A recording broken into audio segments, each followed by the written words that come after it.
Upright, relaxed stance, tucks the left shoulder in as he cocks the bat over the right. The 1-1 ground ball. Base hit into right! 3,000 for Miguel Cabrera! Raises his arms. Iglesias the first to hug him. The Tigers dugout empties as they charge over to first base and let the hug dispensing begin. Dan Dickerson of Tigers Radio right there. The call, Miguel Cabrera, 3,000 hits. We're going to go over some Miguel Cabrera stats. This is interesting to see, your daily sports podcast, news narratives, et cetera, et cetera. I want to thank all of you who are listening today because I took a couple days off for my mental health. I was traveling. I could have done an episode on my phone, but I know that the three of you who listen have come to expect a certain standard when you listen to this here program. We have a lot to catch up on. At least we didn't miss anything. LOL, JK, we missed everything. Coach Jay Wright retires. Villanova, he made them a blue blood. The NBA playoffs roll on. Talk about Devin Book in a minute. The Nhl Playoffs are rounding the corner. And the NFL Draft is this week. We're going to go over all of that on this program. But we're going to start with Miguel Cabrera.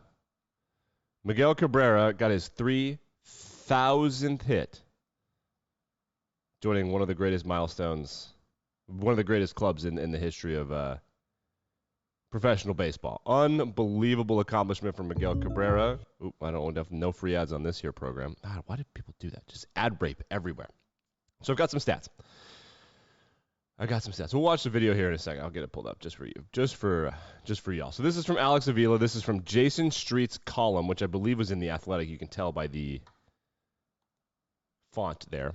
So 3,000 hits and 500 home runs. Miguel Cabrera with his 3,000th hit and his 500 home run, which he got last year. Only 6 other men in history are a member of the club with 3,000 hits, 500 home runs. 2 of them have PED asterisks. They use steroids. Those are Alex Rodriguez and Rafael Palmeiro. The other 4 are Hank Aaron, Willie Mays, Albert Pujols, and Eddie Murray. 3,000 hits, 500 homers, and a career 300 average. Hank Aaron, Willie Mays, and Miguel Cabrera. 3,000 hits, 500 home runs, and 600 doubles. That means almost half of his hits are homers and doubles. Hank Aaron, Albert Pujols, Miguel Cabrera. 3,000 hits, 500 home runs, and 2 MVP awards. Miguel Cabrera, Willie Mays, A-Rod, and Albert Pujols. Multiple batting titles. That means, for those of you that don't follow baseball, that means he led the entire league or his prospective league in batting average. So, multiple batting titles and home run titles, plus 3,500. So that means he led the league in home runs and averaged more than once. The only other people that have done that, Hank Aaron. 3,000 hits, 500 home runs, and a triple crown, which means that he led the league in RBIs, home runs, and batting average. Who else has done this? Just him. He is, in my opinion, the greatest right-handed hitter in the history of the game. I will fight all of you. So let's watch this happen. It was a really cool moment. Someone who was there for the Tigers when they were making their playoff runs, Jose Iglesias, he was on the Tigers for a while. He was traded here and there. He now plays shortstop for the Colorado Rockies, and he ran over and gave Miguel a hug. So let's just play this video. Right side, there it is! His 3,000th, the third Tiger to ever do it! Pretty cool that he got to do it at home. That's a big deal. And there he is, Jose Iglesias coming over. Cool moment for Miguel. You love to see that. It's a good thing to happen on an afternoon game. That game was scheduled, when he got the hit, it was scheduled to be a night game. It was postponed due to weather. They did a doubleheader against the Colorado Rockies. The Rockies lose that game 13-0, but they win 2 out of 3 against the Tigers in Detroit. It's cool to respect your elders, folks. That's what we're doing here. So, speaking of that, let's move over to the National Basketball Association, where the Minnesota Timberwolves are making things interesting against the Memphis Grizzlies. I'm starting to wonder, is Memphis, are they even good? Fouled. And Carl Let's watch Cat hit these free throws. Can he do it? Can he do it? Can he hit these free throws? Boom. 3-point lead, and don't do anything silly. Just watch them go down. They don't have enough time. do it, Cat. Bam. Ball game. Just don't do anything. Mark it. The Wolves beat the Grizz. That game, score ended up being 1 point, which is cool. Wolves beat the Grizz. It's tied 2-2. There was another protester in this one, except they were ready, and that lady was tackled almost immediately. In fact, I wonder if she's still alive. She's definitely still alive. I looked into it. So, but it was really cool. Dan Dickerson on the call for the Miguel Cabrera thing. We watched the hit there. Just didn't want to attribute anything. So let's go over what's going on in the association. A couple storylines and a couple scores. The first thing is that have some injuries that are interesting. Injury number one that we need to talk about is Ben Simmons tweaked his back again, allegedly, and now he can't play in Game 4 with the Nets and the Celtics. Celtics lead that series 3-0. The backs of the Nets are up against the ropes, and they don't have this guy that they traded for. And Kendrick Perkins, who used to be a professional basketball player, he said the following, which is great. Ben Simmons has officially completed the biggest heist in NBA history. He really sat out an entire season. Then someone, I forget who it was it Reggie Miller? Somebody said, this guy has no fight.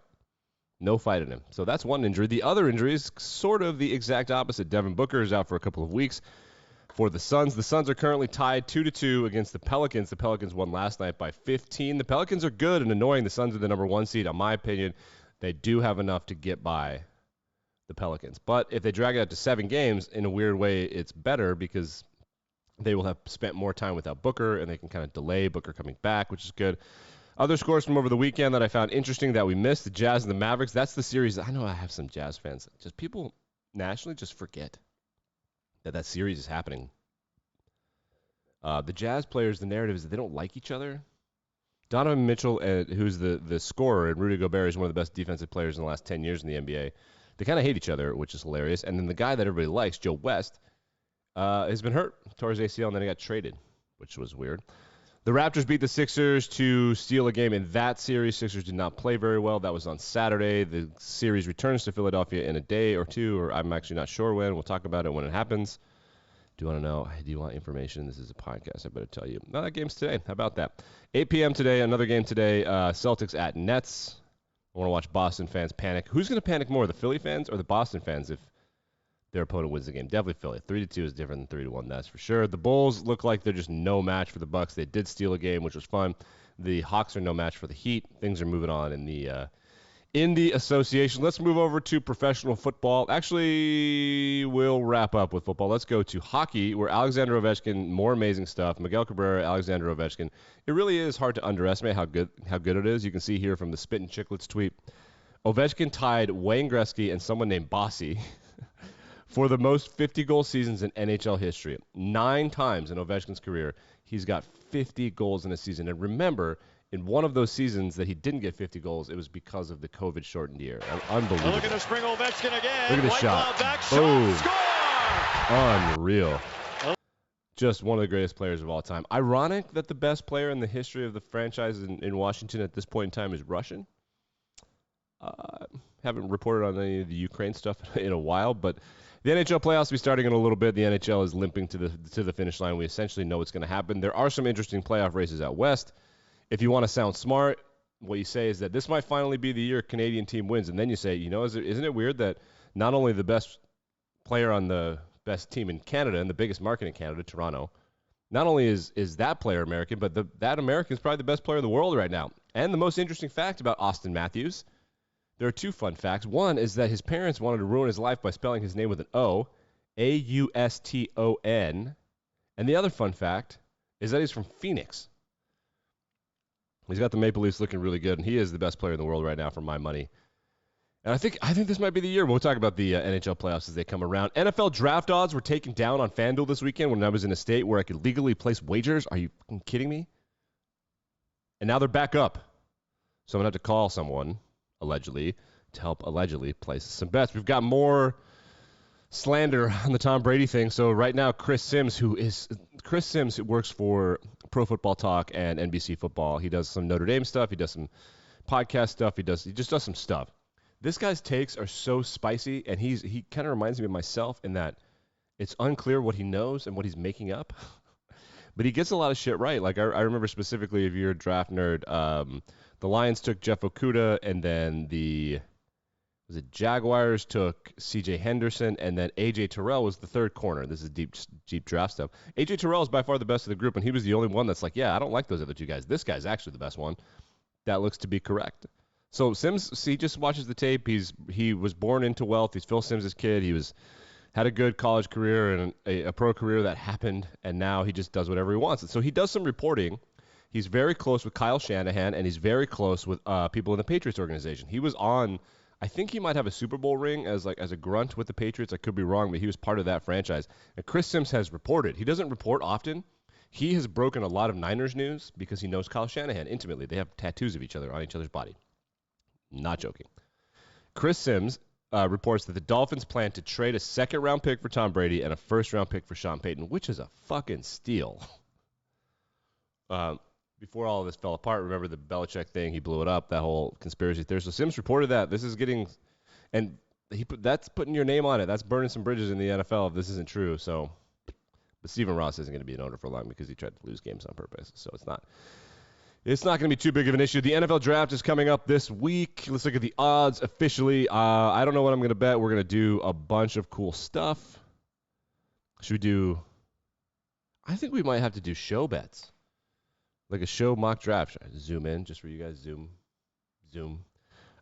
Number one overall pick, I like this one. That's who I like. I don't know why. Oh, yeah, if you're not watching, that's Kayvon Thibodeau.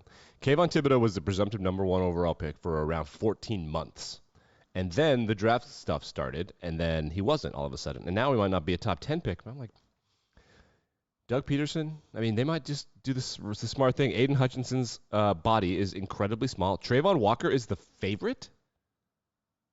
So it goes Trayvon Walker, Aiden Hutchinson, and if you're not following any of these, are edge rusher. There's an offensive lineman. They've fallen off the face of the earth. Malik Willis is 5,000. I do like Malik Willis, just suspecting that they can trade out of that. Kayvon Thibodeau's plus 2,500. I think I'm going to throw that down. I think they're going to do it. I think they're just going to do the obvious thing. Aiden Hutchinson came out of nowhere. He's kind of old. He's got a weird body. Everyone talks about Kenny Pickett, the Pitt quarterback's hands being too small. Aiden Hutchinson's arms are like historically small. I think it might be Kayvon Thibodeau. Second overall pick. I love this one. I think the Lions are going to do it. I also think that the Saints are moving up for him. Plus 10,000 also. If it's not going to be Matt Corral, it'll be Aiden Hutchinson or Kayvon Thibodeau. See, all of these are favorites. Hutchinson, Thibodeau, Walker. Hutchinson, Thibodeau, Walker. Hutchinson, Thibodeau, Walker, right? Look at, you can go all the way down, all these over. Where the hell was all this? All right, we'll do some parlays and things. We'll get into this. Team to draft Kenny Pickett. You can team to draft Malik Willis. Who will the Jets select with 4 and 10? These pay a lot of money. This will be fun. We'll go through it, and we'll react to the draft. I'm going to do a mock draft, obviously, because everybody wants more of those.